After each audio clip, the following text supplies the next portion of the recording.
प्रश्नावली 3.4 का पहला प्रश्न है, निम्न समीकरणों के युग्म को विलोपन विधि तथा प्रतिस्थापन विधि से हल कीजिए।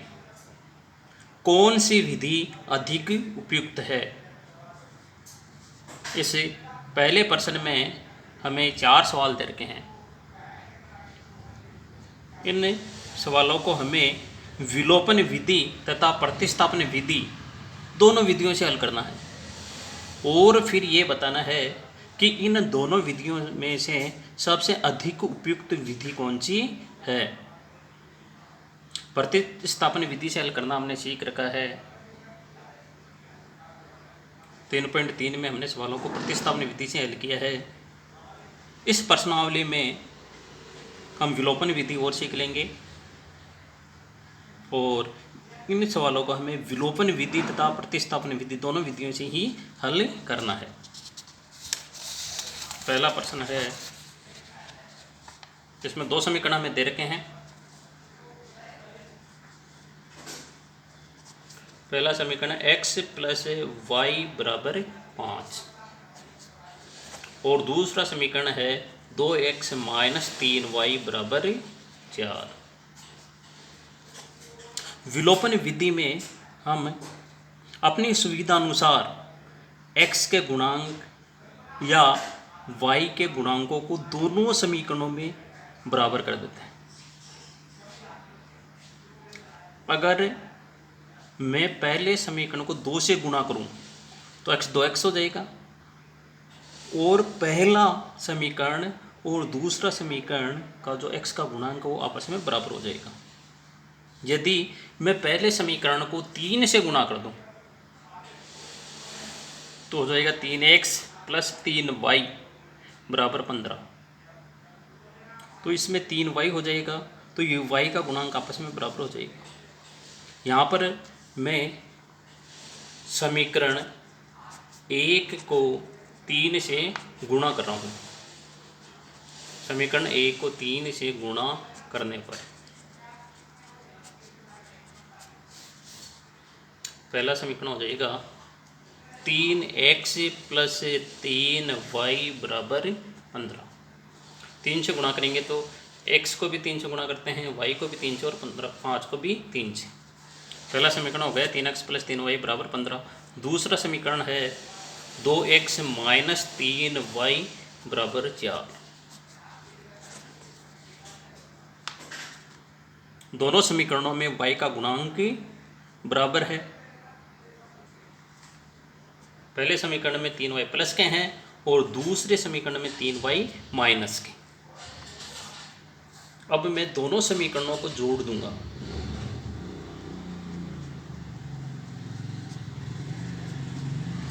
तीन एक्स और 2x को जोड़ेंगे तो 5x हो जाएंगे, प्लस 3y में माइनस 3y जोड़ेंगे तो ये कट जाएंगे, बराबर 15 में 4 जोड़ेंगे तो 19 आएंगे। अब मैं x का मान ज्ञात करने के लिए 5 का पक्षांतरण कर दूंगा तो x बराबर आ जाएगा 19/5। अब इस x के मान को समीकरण 1 में रख देंगे और y का मान ज्ञात कर देंगे। x का मान समीकरण 1 में रखने पर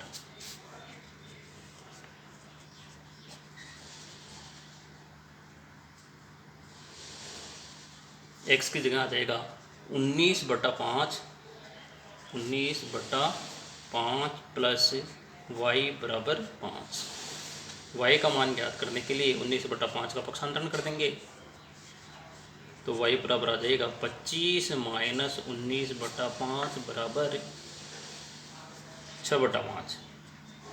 इस प्रकार विलोपन विधि से हमें x का मान प्राप्त हुआ 19/5 और y का मान प्राप्त हुआ 6/5। अब आप विलोपन विधि से समीकरण युग्म को हल करना सीख गए होंगे।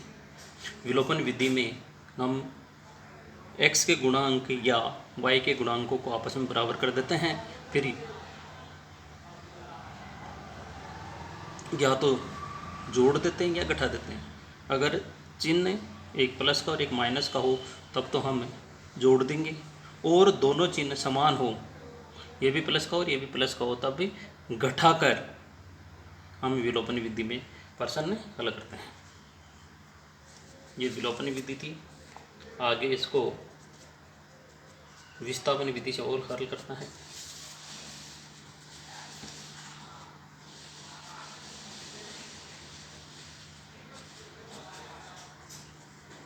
पहला समीकरण है x प्लस वाई बराबर 5 और दूसरा है 2x माइनस 3y बराबर 4। समीकरण 1 से हम x का मान ज्ञात करेंगे और समीकरण 2 में रख देंगे। समीकरण 1 से x बराबर 5 माइनस वाई। अब हम x का मान समीकरण 2 में रख देंगे।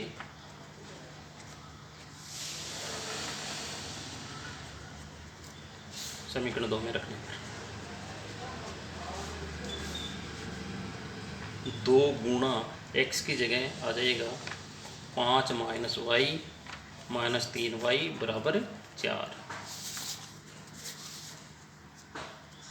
10 माइनस 2y माइनस 3y बराबर 4 माइनस 5y बराबर 4 माइनस 10 4 माइनस 10, तो y बराबर आ जाएगा माइनस 6 बटा माइनस 5 बराबर 6 बटा 5।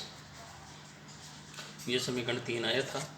हम y का मान समीकरण 3 में रख देंगे।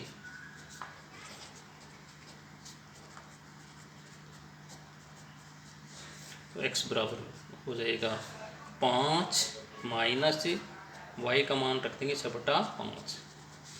तो x का मान आ जाएगा 25 माइनस 6 बटा 5 बराबर 19 बटा 5। तो इस तरह से x बराबर आ गया 19 बटा 5 और y बराबर आ गया है 6 बटा 5। दोनों विधियों में ही x और y का मान समान आ रहा है। यहाँ x का मान आया था 19 बटा 5, यहाँ पर भी 19 बटा 5। y का मान आया 6 बटा 5 और यहाँ पर भी 6 बटा 5।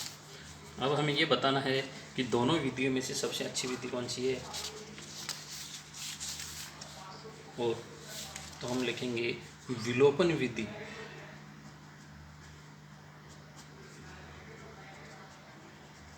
अधिक उपयुक्त है।